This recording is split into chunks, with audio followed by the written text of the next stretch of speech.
Halo, selamat siang. Ketemu lagi ya dengan saya Yandi, penyakit dalam dari Bengkulu. Kali ini kita akan membicarakan penyakit ginjal ya.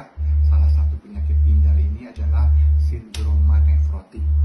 Seperti yang kita ketahui, penyakit sindroma nefrotik adalah penyakit kerusakan di ginjal di bagian glomerulus.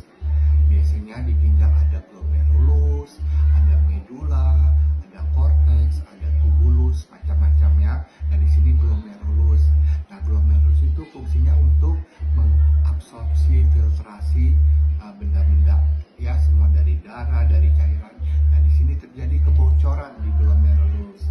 Dengan akibatnya kebocoran di glomerulus akan penyaringan darah dan pengeluaran urinnya terganggu, yaitu protein albumin di dalam darah akan menurun, begitu dikatakan hipoalbumin. Tapi malah di urin terjadi protein yang banyak, namanya protein uri. Pada kadar normal, urin tidak boleh, protein tidak boleh ada di urin. Ini biasa terjadi mengenai anak-anak dan dewasa muda. Terjadi akibat gangguan sistem imun di dalam tubuh kita, yaitu antibody ya, autoimun namanya. Penyebab dari sindroma nefrotik itu bisa terjadi karena primer, yaitu gangguan di glomerulus, terjadi penebalan atau jaringan parut, akibatnya terjadi gangguan. Bisa juga karena sekunder dari penyakit lain, contohnya penyakit kencing manis, diabetes mellitus, penyakit lupus yang sekarang mulai banyak ya, penyakit lupus. Nah, faktor pencetusnya biasanya misalnya konsumsi obat-obatan yang berlebihan. Contohnya kita kalau nyeri, kita kasih obat-obat anti penyeri yang berlebihan bisa menyebabkan salah satu pencetus dari sindroma nefrotik. Lalu gejala dari sindroma nefrotik itu adalah seperti tadi ya, penumpukan gangguan di glomerulus, akibatnya terjadi pembengkakan di tubuh ya. Tubuh bisa, kalau pada anak-anak kita lihat di mata, di muka jadi bengkak ya, terutama pagi hari. Seperti kalau kita lihat seperti kucing kucing yang zaman dulu di film-film tuh ada tuh yang matanya bengkak gitu ya. Nah, kalau pada dewasa bisa turun ke bawah sampai ke kaki, ke lutut ya, bisa terjadi. Lalu terjadi juga urin yang berbusa. Nah, kita kalau urin kita berbusa, kita harus hati-hati, jangan-jangan salah satunya gangguan di tadi glomerulus ya. Bisa juga pasien tiba-tiba mual-mual, badannya lemas, bahkan penurunan nafsu makan dalam jangka waktu cepat ya. Nah, akibat urin yang keluar banyak, pasiennya malah jadi bengkak. Kita lihat pasiennya, kok kenapa ya sekarang pakai sepatu jadi bengkak, mukanya bengkak-bengkak. Nah, itu kita curiga juga. Nah, jika timbul gejala, sebaiknya cepat berobat ya, karena penyakit ini dapat menyebabkan lama-lama gangguan menjadi gagal ginjal kronis. Kalau udah gagal ginjal kronis, harus hemodialisa, cuci darah. Ya, selanjutnya adalah pemeriksaan. Biasanya di pemeriksaan di rumah sakit kita periksa laboratorium. Pada tes urin, di urin kita periksa, di urin itu tadi karena kebocoran, maka protein di dalam urin meningkat ya. Normal harusnya tidak ada, tapi ini bisa positif 2, positif 3, positif 4, sudah maksimal. Bisa juga pemeriksaan darah.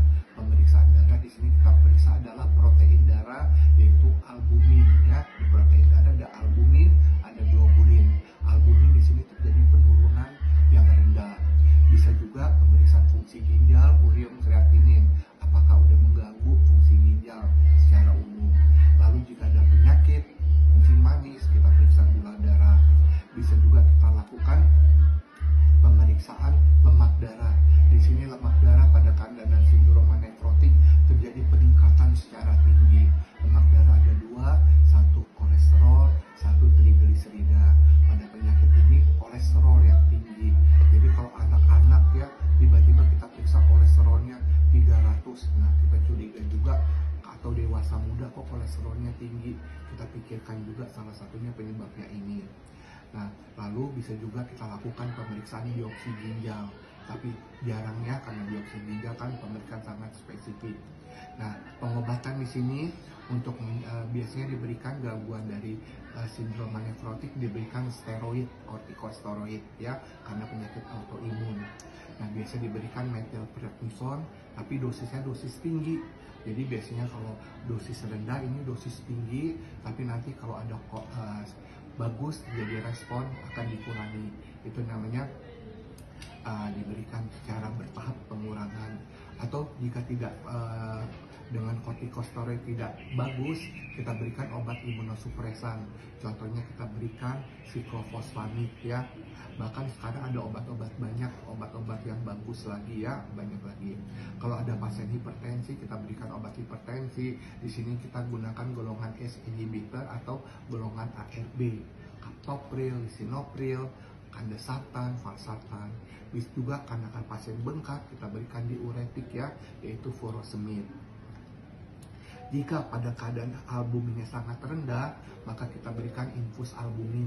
Tapi infus albumin mahal ya teman-teman ya, jadi kita berikan hati-hati.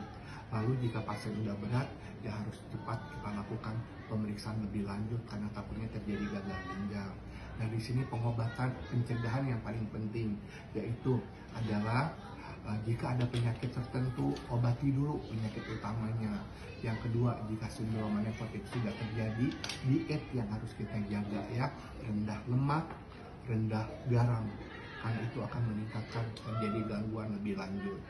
Ya, saya rasa kali ini sudah cukup sekilas mengenai penyakit sindroma nefrotik. Lain kali kita lanjutkan lagi ya. Oke, selamat siang semua. Salam sejahtera.